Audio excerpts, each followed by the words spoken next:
तुम्हारे मन में क्या चल रहा है चंद्रगुप्त? आचार्य, हम सुरंग खोदकर भागेंगे नहीं, बल्कि यहां रुककर इसका सामना करेंगे। क्योंकि यदि आज हम यहां से सुरंग खोदकर भाग गए तो हम तो नहीं मरेंगे, किंतु हमारी सोच अवश्य मर जाएगी। वो सोच जिसे जागृत करने के लिए हमने अपना इतना श्रम, इतना समय लगाया है,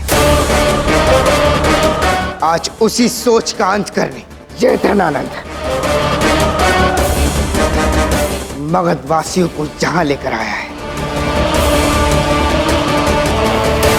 और आज यदि हम यहां से भाग गए तो वो सोच जिससे मगध वासियों की आस जुड़ी है कि कोई है जो धनानंद के समक्ष खड़ा रहकर उसके अत्याचार का विरोध कर सकता है, कोई है जो उसकी सोच का अंत करके एक नई सोच का निर्माण कर सकता है, वो सोच मर जाएगी आचार्य।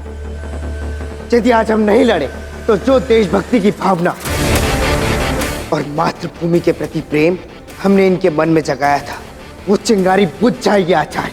धनानंद जीत जाएगा, उसका भाई जीत जाएगा, और फिर उसकी छत्र छाया में ये सब निर्जीवों का जीवन जिएंगे।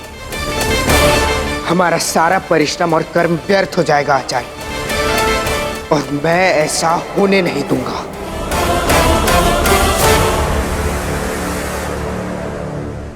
चंद्र सही कह रहा है आचार्य, हम लड़ेंगे, भले ही हम परास्त क्यों ना हो जाए।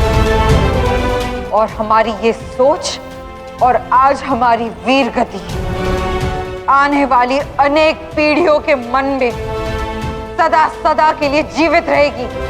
हम लड़ेंगे। हाँ आचार्य, और ऐसा भी तो संभव है ना कि यदि हम इतनी विषम परिस्थितियों में भी जीत गए तो इस धनानंद की सोच का सदा सदा के लिए अंत हो जाएगा। एक क्षत्राणी मां और उसके सासी पुत्र के ये वचन अति सराहनीय। वास्तविकता यह है कि हम मुट्ठी भर सैनिक धनानंद की इस विशाल सेना के सामने टिक नहीं पाएंगे। चंद्रगुप्त, मैं तुम्हारे कहे हुए एक एक शब्द से सहमत हूं, परंतु यहां हमें यह स्मरण रखना होगा कि भविष्य की नींव वर्तमान पर रखी जाती है और अखंड भारत के भविष्य के लिए तुम्हारा जीवित रहना अत्यावश्यक है। आचार्य, इस समय मैं भविष्य के नहीं वर्तमान के विषय में सोच रहा हूं, और हमें भी इसी क्षण के विषय में सोचना चाहिए, क्योंकि यदि आज होगा तभी तो कल होगा।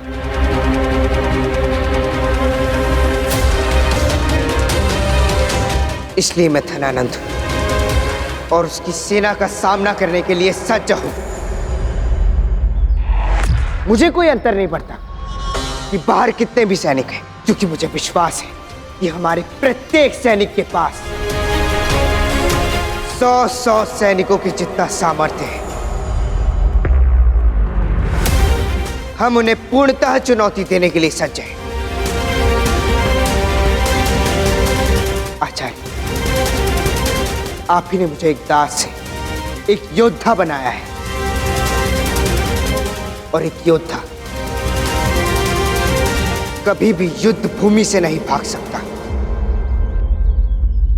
शत्रु हो खंड खंड, हो श्रेष्ठ मेरा भारत अखंड। शत्रु हो खंड खंड, हो श्रेष्ठ मेरा भारत अखंड। चंद्रगुप्त, मुझे जब जब प्रतीत होता है कि मैं तुम्हें पूरी तरह समझ चुका हूं, तो मुझे चकित कर देते मेरे प्रिय हठी शिष्य।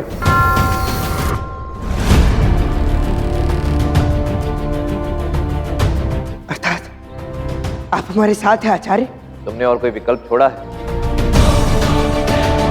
अवश्य मैं तुम्हारे साथ हूं, और वो इसलिए क्योंकि दुष्ट धनानंद का अंत करने का सामर्थ्य यदि किसी में है तो वो केवल तुम हो चंद्रगुप्त। परंतु मैं सुरंग खोदने का कार्य बंद नहीं करूंगा, क्योंकि मेरी रणनीति के अनुसार हमारे पास एक दूसरा विकल्प अवश्य होना चाहिए।